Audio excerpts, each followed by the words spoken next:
One of the things the Lord ministered to me and told me is the reason why most people are the way they are, be it good or be it bad, is because of what they went through as a child. I went through a lot of trauma as a child. I was raped when I was 3 years old. What? Wait a minute. So when I began my deliverance and I began to seek the Lord, yes, and I went to this place, and this woman of God says, "I see you were raped," and I said, "Yeah." So it was like a confirmation. Oh my God, yeah, I was raped. And I told her I was raped at 7. She's like, "No, you were actually raped when you were barely 3. You're very young." And it looked like it was somebody who was like a family member. What? And I was like, "Ate, what have you said?" These house boys and house girls, especially the house girls, would call me into the bedroom to sleep with them, and they would molest me a lot. Wow. Yeah, I was in relationships, but I was in this particular one when I was 19 before I moved to the States. It started well. The guy was really nice to me. He was sweet. I started staying with him. Then akaanza kunichapa. One day he really abused me, physically abused me so much, and he kicked me out of the house at night, butt naked. Guess what? Even after all that, I did what? I went back. What? Are you serious? Yeah, I went back. Hey, ini mapenzi ama ni obsession? Ufala. Ni ufala, a combination of I began going around, traveling around, just drinking and partying. I would go to Vegas, Nadunda. I go to, Atlanta. I would go to New York, go to Cali, and just kind of party. And I had so many friends, and most of my friends were boys. So I would party a lot, and I would get money, and then I come to Kenya for 3 months and just party for 3 months. I don't know if people still smoke shisha, but I know they do. Back in the day, it was like kama hii club ina shisha tukuji. It was sad. Weed, but I was not really a fan of weed that much. But drinking, I would drink a lot. I never used to get drunk. I would drink a lot. Drink. I would come party. People would just know, "Hey, Shiko Boston is coming. Shiko Boston is landing." I land at the airport straight to the bar. So that was really my life. Never knew Christ until 2017. All these things, Israel, I came to find out later, it was something that was generational. Yeah, it happened to other people in my bloodline as well, in my mom's side. Pearl Radio, the home of fresh and classic hits. Well, karibu sana. Asante. Yes, maybe you can introduce yourself. Sure. So my name is Shiko K. I know I don't have an English name. Why? I actually had one, Eva, but I was like, I do not look like an Eva. So when I was older and I got my citizenship in the United States, they usually ask if you want to change your name, and I was like, yes, I want to change my name. I just want to be left with my Kenyan names, which is Shiko. So I'm ShikoKNgotho. I'm an author. I'm a minister as well. I'm a coach with a passion for inner healing and deliverance, to take people through the journey to get healed and delivered from trauma, abuse, pain, rejection, and all that. So yes, that's me. Okay, let's start from that point. Born and raised. Born and raised in Nairobi. I was born in, I believe it was Kenyatta Hospital. And when I was a child, so we grew up in Baha or Jogo Road, and then we moved to Dandoch, to Dandora, grew up there, and then we moved to Runda later on. So yeah, we've been different places, but every place has its own memories. Some of them are good, and some of them were not so good, and that's what I mostly want to share about. Yes. How many are you in your family? We are 3. I'm the only girl. I'm the middle one. You're in the middle one. Oh, you're not the first one. No, no. Mimi wa katikati. So you've mentioned being raised in also D, and I know how was life back there? So life in D, it was kawa, but for me, I would say life for me was a bit difficult. I was made to grow up real quick. I went through a lot of trauma as a child. I was raped when I was 3 years old. What? Wait a minute. When did this happen? So the one for 3 years, I didn't even know about it. I knew the one for 7. The one for 7, I remember I was in Baha. I remember where exactly it was. Every time I speak about it, I kind of see the exact place. So this one for 3, when you were 3 years. So when I began my deliverance and I began to seek the Lord. Yes. And I went to this place, and this woman of God says, "I see you were raped," and I said, yeah. So it was like a confirmation. Oh my God, yeah, I was raped. And I told her I was raped at 7. She's like, no, you were actually raped when you were barely 3. You're very young, and it looked like it was somebody who was like a family member. What? And I was like, Ate, what have you said? She's like, yeah. So yeah. You didn't know? No, the 1 for 3, no. I mean, at that time, I was very young. Very young. But the 1 for 7, that one I can recall very well. What really happened?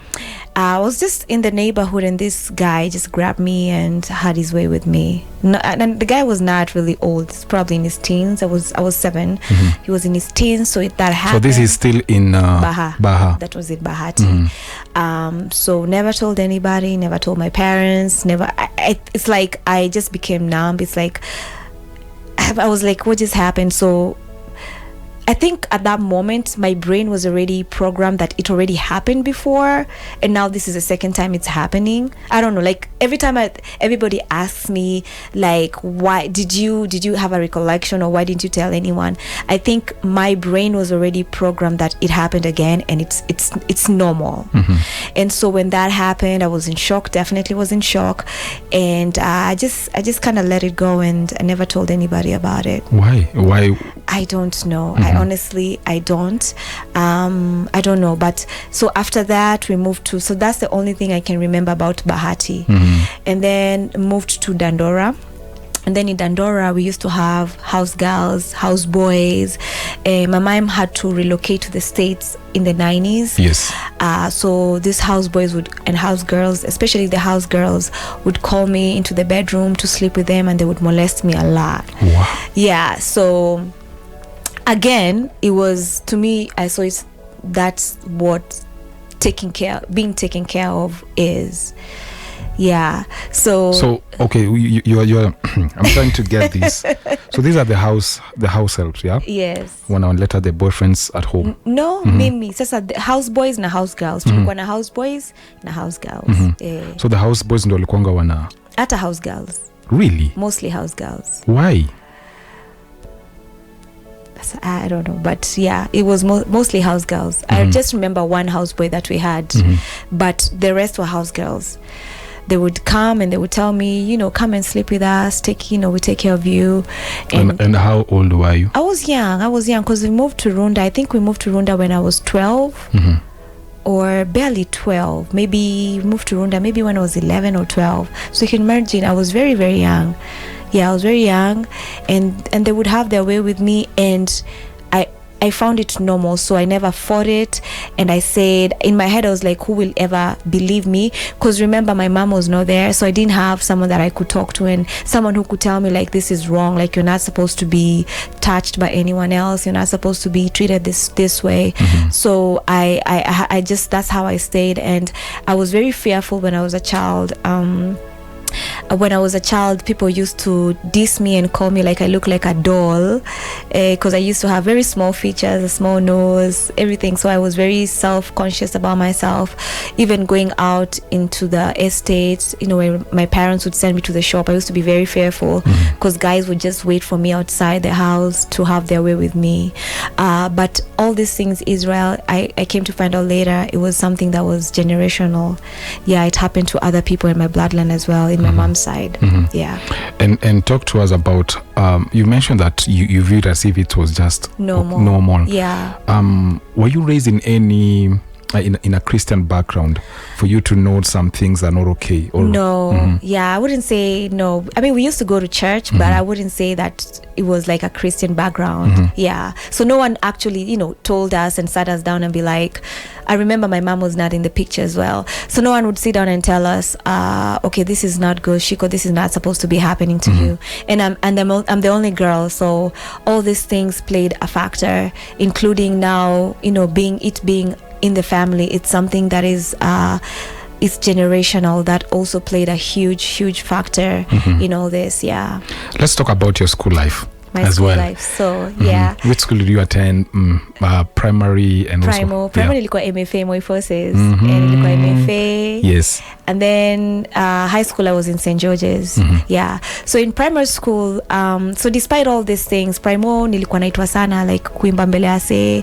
They would call me Shiko. Eva at that time, if I wanted to lead, this to lead people in songs, and they just used to call me to be in leadership position. I never understood why. So me nikadhani maybe tujuna kaka kadoli maybe. So yeah, and then went to high school. I became a prefect, and I became Miss St. George's number 2 because number 1 alikuwa na nywele refu kuniliko. So in that way sikuwa number 1, and then nikakuwa Miss St. George's. But I was always called into leadership positions. Yes. People just wanted to see me like stand in front of people, and I was like, why? I didn't know at that time God was trying to communicate something with me, like there's something he has put in me, and the enemy had seen it. So you see, most of the time Israel, even parents, they don't see what God has put in their kids, but the enemy can see it, just the same way as the wise men, they could see the star of Jesus, and so I always tend to think that if my parents probably knew what God had put in me, they probably would have done up. I'm not saying they didn't. They raised me the way they knew how. Yes. But some of these things I believe could be avoided, even for the listeners that are listening to me. Yeah. So high school, primary school, went to my forces, then went to St. George's. It was good, but also there girls started hitting on me. Girls. Yeah. Girls. Yes. But remember, these things were planted in me when I was a girl, when I was a very young girl. The spirits of perversion and all that. Yes. But I was like me, spending, I mean, I like guys. So that would happen. So when girls are approaching, how would you respond to that? I was like, no, I don't rule like this. I am no. This. And I'm just asking myself many questions. The way you're this beautiful. So how comes ladies are attracted to you? In high school, nimekumbuka ni high school, so kumeja tu madem. Ilikuwa ile high school ya nini? Ya madem tu. Okay. Yeah, ilikuwa tu ya high school ya madem. But in high school uko involved in any disciplinary cases as well? No, nilikuwa cop. Mimi nilikuwa karao. Wendo le. Mimi sando nilikuwa nawapatia sasa. Mimi ndo nilikuwa ule MC. So I was a good girl. I was not rebellious. I was not that kind of person. Yes. Yeah, I remember I grew up very scared. It's just in high school that's when I began to hear the voice of God, and God started speaking to me. I didn't even know it was the voice of God, but that's when now the gifts that God had put in me began, little by little God would start showing me that this is a gift that I've given you.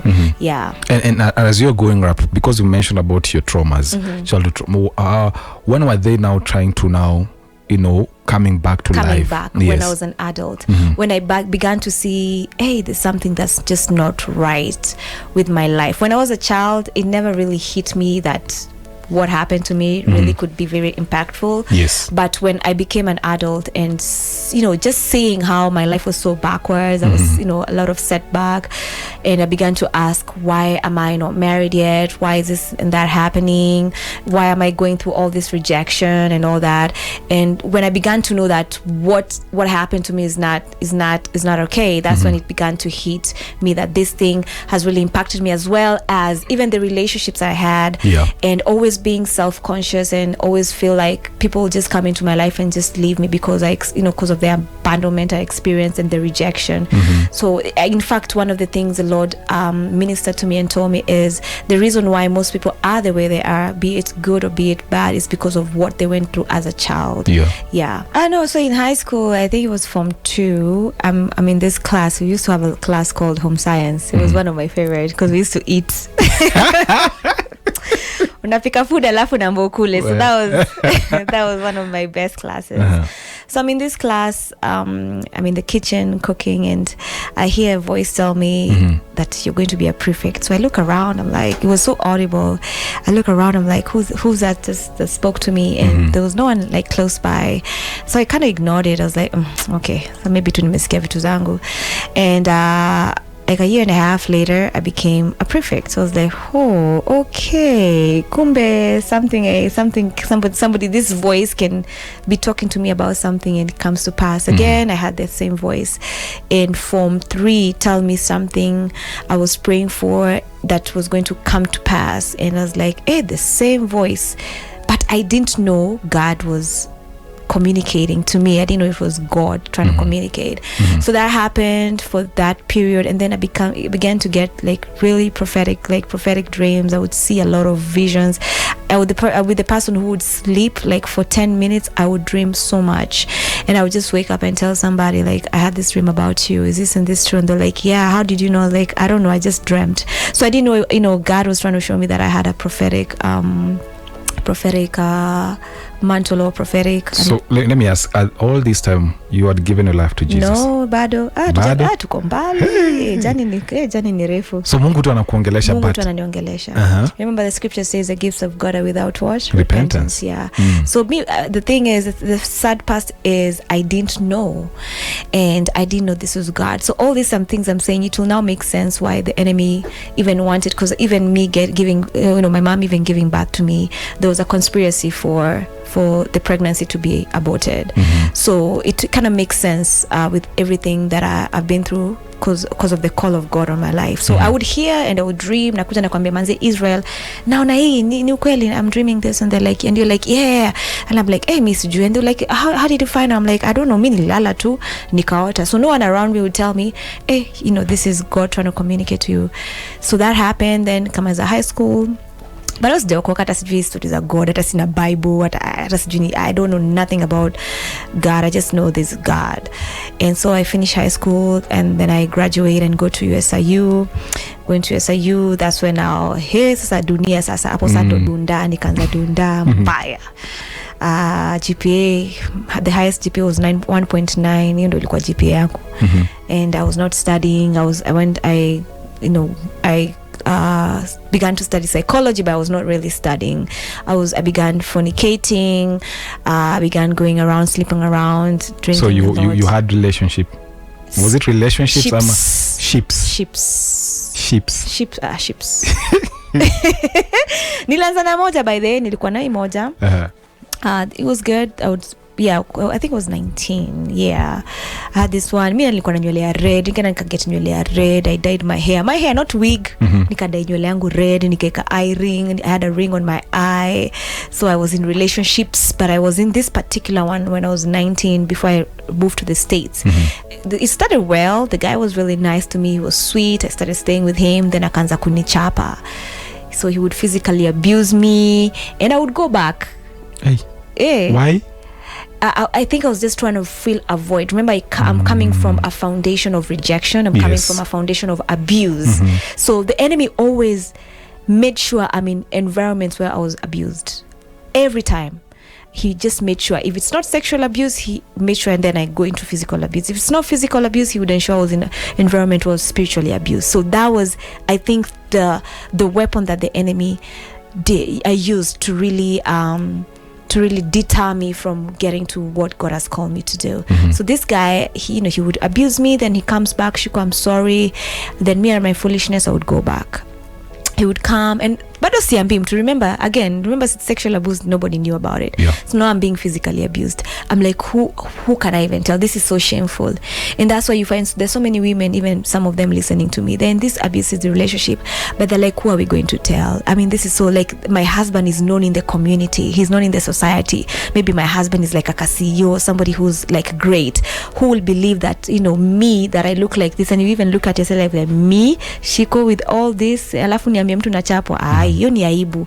So anakama ananichapa narudi, until one day he really physically abused me so much, and he kicked me out of the house at night, butt naked. I went out. Thank God. Naked. So this guy was also sexually abusing you? No, that one, he was just physically abusing me. He beat me, and he kanambia toka nje ya nyumba. I just come from taking a shower, get out of my house, took the towel, kicked me out of the house. At what time? It was at night. Thank God it was night, and there was clothes on the line. Those stores where you... Ilikuwa saa ngapi usiku hivi? Maybe like 8, 9. 8, 9? Yeah. I know people are still in the streets. Ilikuwa a store. Ilikuwa like apartments. Ilikuwa kwa size za kahawa. I think ilikuwa kahawa.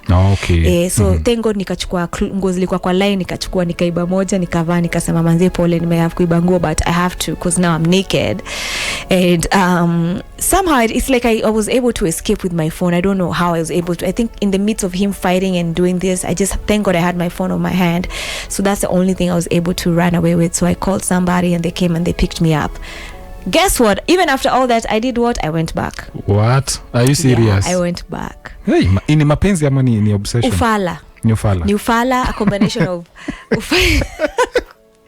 a combination of foolishness and also the foundation where I've come from. Yeah, it's just a combination of all that, where I've always growing up and, you know, before the Lord really began to heal me and walk me through the journey of deliverance and all that, I've always just wanted to feel accepted, because with all that I had been through, I felt like I was abandoned. I felt like I was always rejected everywhere I'd go. So it didn't matter if you were nice to me or you were abusive to me. I just wanted you to accept me.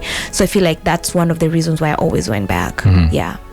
So that happened, and until now, I was 21. I was like, thank God my mom called me to the States, and that was, I think, my ticket to get out of this relationship. Yes. So I went to the States when I was 21. Yeah. Wow. And how was that for you? And, you know, because it's a whole new transition. Right. I know. Yeah. From Kenya. Yeah. To US. To the US. Yes.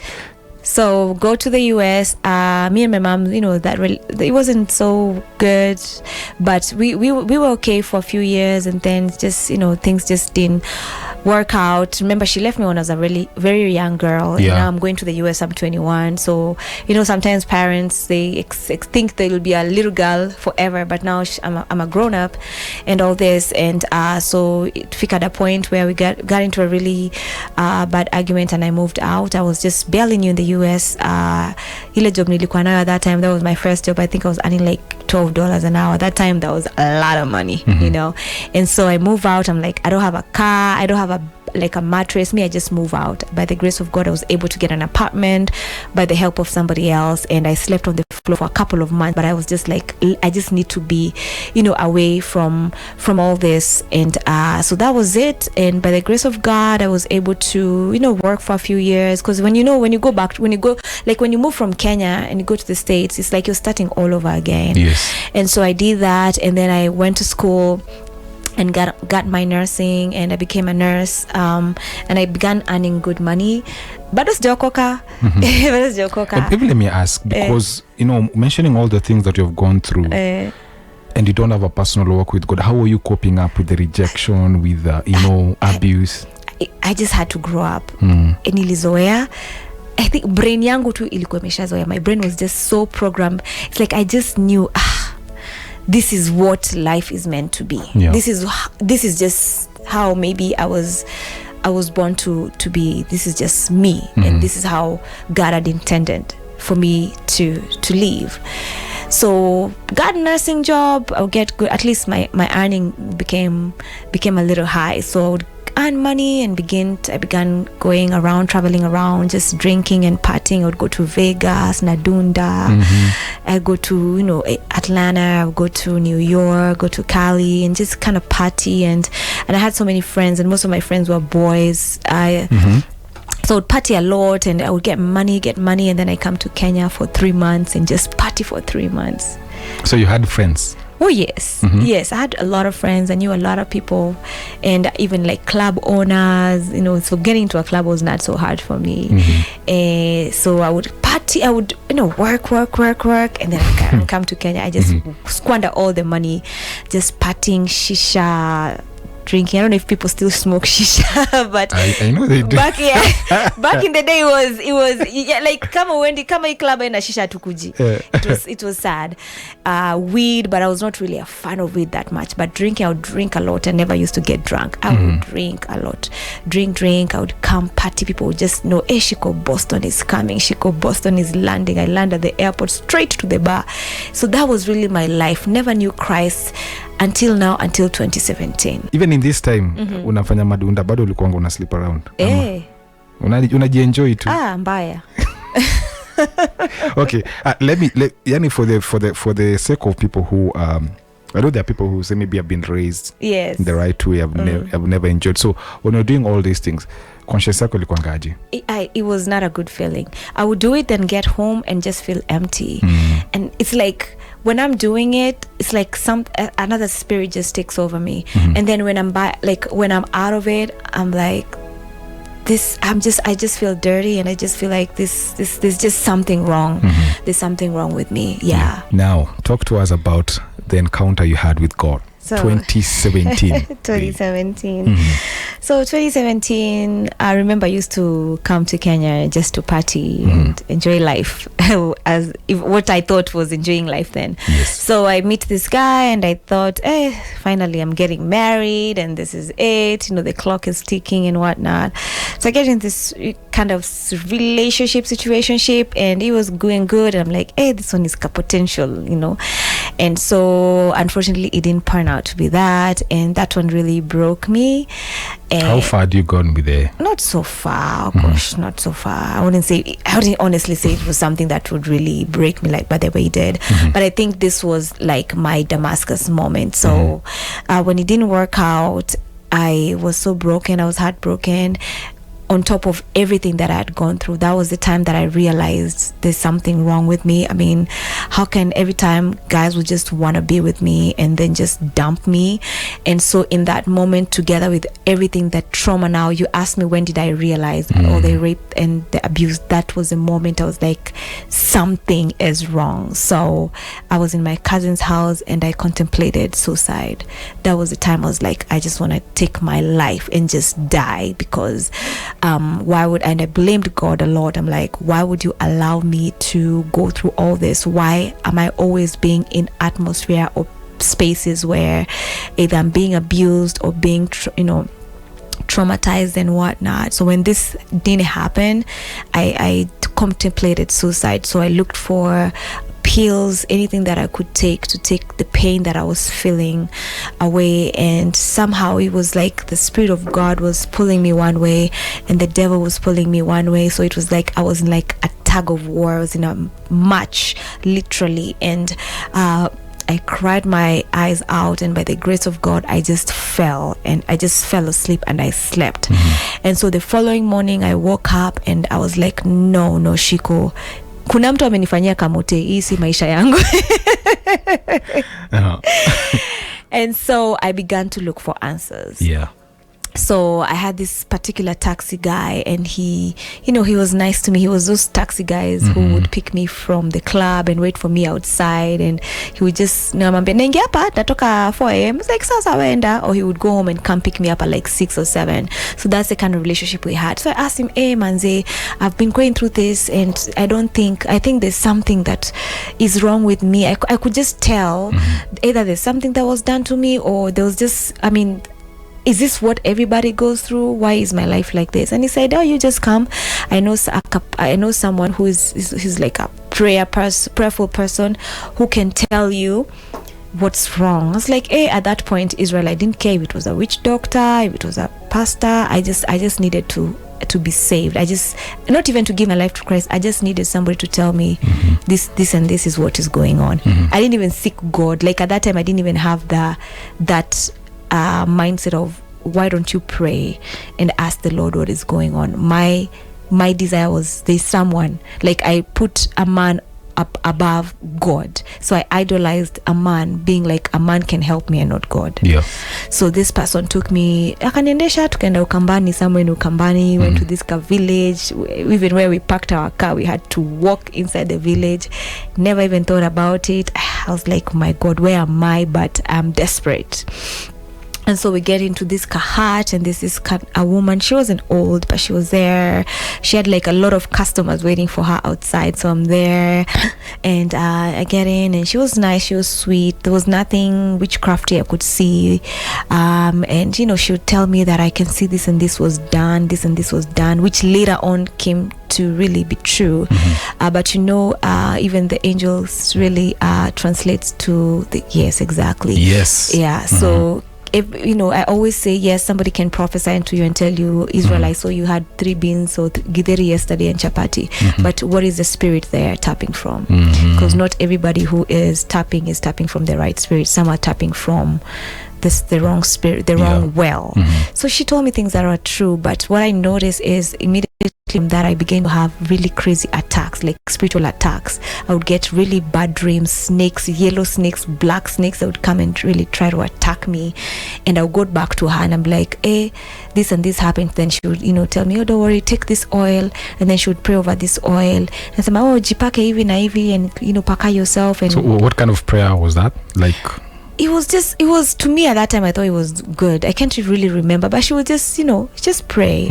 Yeah, but she would tell me this particular oil, just don't use this, and it wasn't even olive oil. Alafu ananiambia leta hii mafuta, and then I would give her money, and then she would tell me jipaka, ukijipaka hivi, this guy and this guy will want to be with you. So me and my foolishness, I'm just pakaing, and she knew I was fornicating still, and she never corrected me about it. Yeah, so that was like, hey, is this really so-called woman of God, And so I would get attacked, but I would still go back to her. She told me, yeah, this and this is what's going on, this is what's going on, but nothing would get better. My life was just getting worse and worse. Yeah.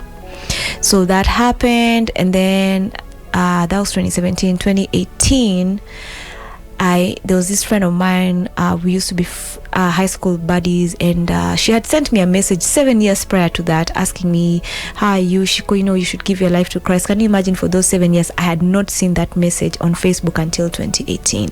It was on the messenger? Yes. Well, okay. Hata sikufungua. So I opened it, and then she was like, yeah. So I was like, oh, that's nice. Me, I'm going through this, and I just want to know what is wrong with me. I've not found a solution. So she's like, hi, I'm going to this church. There's this conference. There's this church in this state called Connecticut. And we drive there. And when we drove there, I went to this church, and I gave my life to Christ. And that day I gave my life to Christ, I received the baptism of the Holy Spirit. So I began speaking in tongues. That same day? That same day. Wow. How fast? Oh my goodness. Yes. Only God can do this. Only God. I was just imagining going through all that, and then God changing your life. Yes. Just like that. 360. Hey, it doesn't matter what you have done. It does not. Because this was the lady who alikuanga anatumia shisha. Ako klabu Dunda. Manzi. Alafu siku moja Mungu akamshika. Kuja hapa. 96.9 FM Pearl Radio.